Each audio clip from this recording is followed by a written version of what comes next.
بسم اللہ الرحمن الرحیم۔ معزز سامعین کرام، ہماری پارٹی کے منشور کے 14 نکات ہیں۔ آج ہم تیسرا نکتہ ڈسکس کریں گے۔ اللہ تعالیٰ نے ہمیں اقتدار دیا تو ہم انصاف کا جو نظام ہے اس کو کیسے قائم کریں گے۔ کہتے ہیں انگلش میں ایک فقرہ ہے کہ delay in justice is injustice, کہ آپ انصاف میں جو تاخیر کرتے ہیں وہ اصل میں وہ ناانصافی ہے، اور یہی ہمارے معاشرے میں ہو رہا ہے۔ ہم نے ایسا ایک نظام وضع کیا ہے اور جب اس کو نافذ کریں گے انشاءاللہ تو انصاف میں تاخیر نہیں ہوگی۔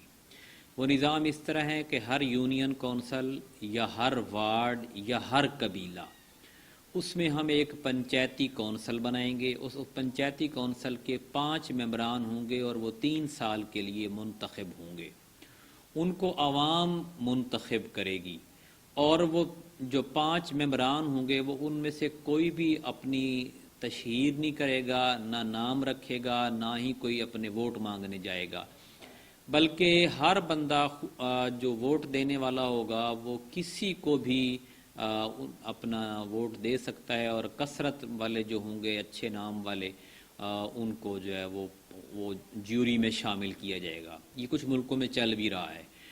تو وہ 5 ممبران اس یونین کونسل یا وارڈ یا قبیلے کا کوئی بھی فیصلہ ہوگا اس کو وہ سنیں گے، اور اس کو سننے کے بعد 1 مہینے کے اندر اندر اس کا پورا فیصلہ دے دیں گے، فائنل ڈیسیژن۔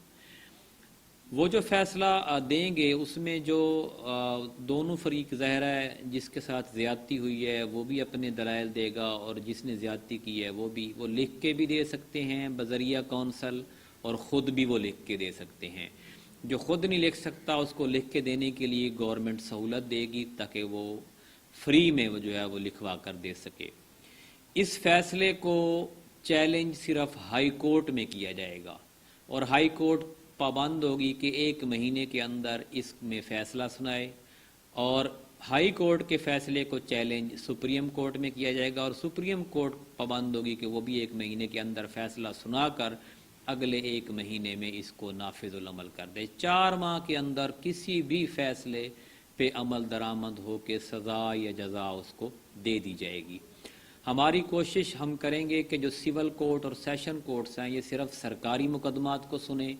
ہر ضلع کی سطح پر ہم ہائی کورٹ بنائیں گے، اور ہر ڈویژن کی سطح پر سپریم کورٹ کا بینچ بٹھائیں گے، تاکہ عوام کو فوری 100% فری اور جلد انصاف وہ مل سکے، کیونکہ ملک جو ترقی کرتے ہیں وہ انصاف کی بنیاد پر کرتے ہیں۔ کسی اور بنیاد پر کسی ملک نے آج تک ترقی نہیں کی۔ آپ دنیا کی تاریخ اٹھا کر دیکھ لیں، آپ موجودہ دور میں آپ ان ممالک کو دیکھ لیں جو بظاہر تو مسلمان نہیں ہیں لیکن ان کا انصاف کا نظام بہت اچھا ہے، اسی وجہ سے وہ ترقی کر رہے ہیں۔ وہ امریکہ کو دیکھ لیں، برطانیہ کو آپ دیکھ لیں، جرمنی جاپان کو دیکھ لیں، آپ چائنا کو دیکھ لیں، ان کا ہر بندہ جو بھی ظلم کرتا ہے، چاہے وزیر بادشاہ ہوتا ہے، اس کو برابر سزا ملتی ہے جو ایک مزدور کو ملتی ہے۔ اللہ تعالیٰ سے دعا ہے کہ وہ ہمیں یہ موقع دے کہ ہم اس نظام کو نافذ کر سکیں۔ جزاک اللہ۔